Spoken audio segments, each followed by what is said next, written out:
Hello students of class 11th, I am Suman Jambal, your maths teacher, and today we will discuss the question number 4th of exercise 1.5 chapter number 1st.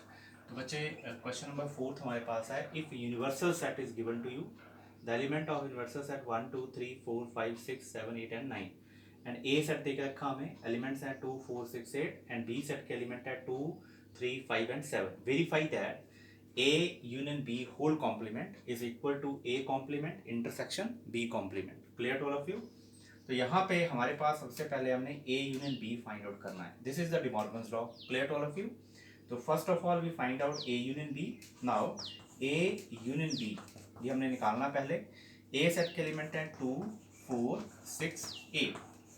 Union और B set के element है 2 3 5 and 7. Clear? अब देखिए, जब हम union apply करेंगे तो union में वो सारे एलिमेंट आते हैं जो ए सेट और बी सेट दोनों में प्रेजेंट है. ठीक है, लेकिन जो दोनों में कॉमन है उसको एक ही बार लिखा जाता है. जैसे 2 दोनों में कॉमन है तो एक ही बार लिखा जाएगा.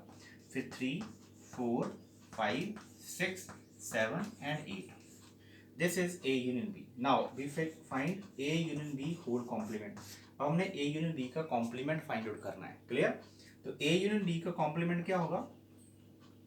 ए यूनियन बी का कॉम्प्लीमेंट का मतलब है कि वो एलिमेंट जो ए यूनियन बी में नहीं है और यूनिवर्सल सेट में है. तो कौन से एलिमेंट है जो ए यूनियन बी में नहीं है?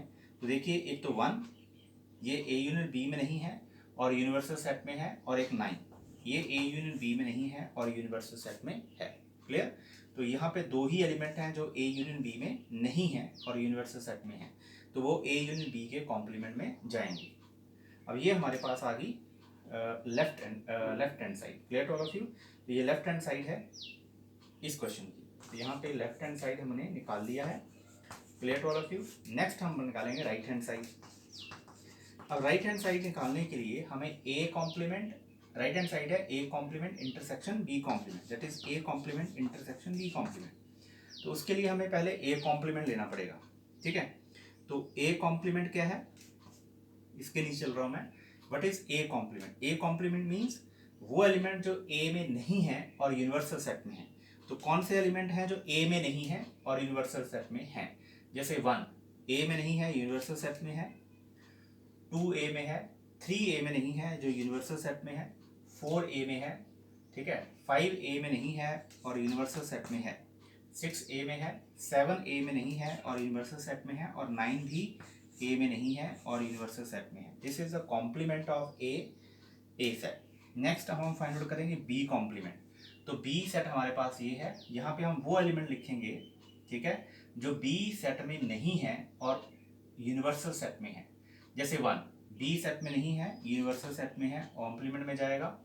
2 है बी में, 3 है, 4 नहीं है पर यूनिवर्सल सेट में है तो कॉम्प्लीमेंट में जाएगा. 5 है बी सेट में, 6 नहीं है तो यूनिवर्सल सेट में जाएगा. मतलब 6 यहाँ बी सेट में नहीं है, यूनिवर्सल सेट में है, इसलिए कॉम्प्लीमेंट में भी जाएगा. 7 जो है वो बी सेट में है. 8 नहीं है, कॉम्प्लीमेंट में जाएगा, और 9 भी नहीं है तो ये भी कॉम्प्लीमेंट में आएगा, बी कॉम्प्लीमेंट में. अब हमने दोनों के कॉमन एलिमेंट देखने हैं. तो ए कॉम्प्लीमेंट ये है और ये बी कॉम्प्लीमेंट है. तो ए और बी कॉम्प्लीमेंट के कॉमन एलिमेंट देखिए, 1 दोनों में है, 3 नहीं है, 4 नहीं, 5 नहीं है, 7 नहीं है, 9 है दोनों में. तो दिस इज 1 and 9. तो यहाँ से क्या क्लियर होता है कि a union b whole complement is equal to A complement intersection B complement.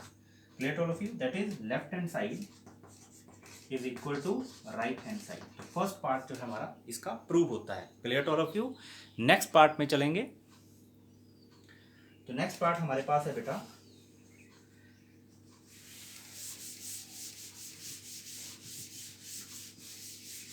Next second part में चलेंगे इसके. तो सेकेंड पार्ट हमारे पास है, this is the second part of fourth question number 4, that is A intersection B का whole complement is equal to A complement union B complement. Clear to all of you? सबसे पहले हमने left hand side लेनी है यहाँ पे, that is A intersection b whole complement. First of all we find out a intersection b. What is a set? 2 4 6 8. Intersection, what is B set? 2 3, 5 and 7।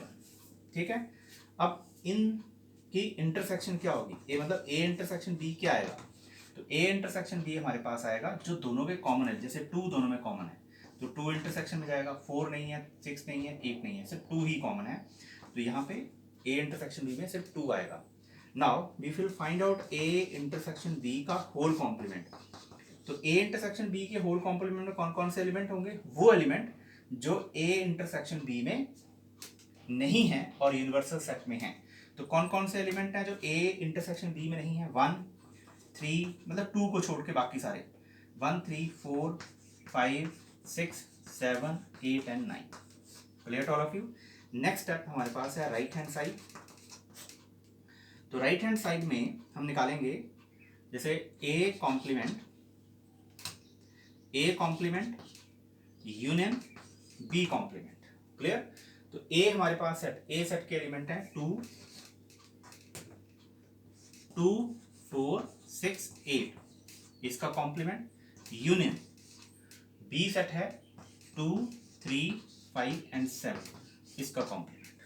देखिए ए set, ये ए set है और उसका complement ये डैश लगा दिया है। तो ए सेट के कॉम्प्लीमेंट में कौन से एलिमेंट होंगे जो ए में नहीं है, जैसे 1 ए में नहीं है, 2 है, 3 नहीं है, 4 है, 5 नहीं है, 6 है, 7 नहीं है, 8 है और 9 नहीं है। तो 9 इसके कॉम्प्लीमेंट में चला गया।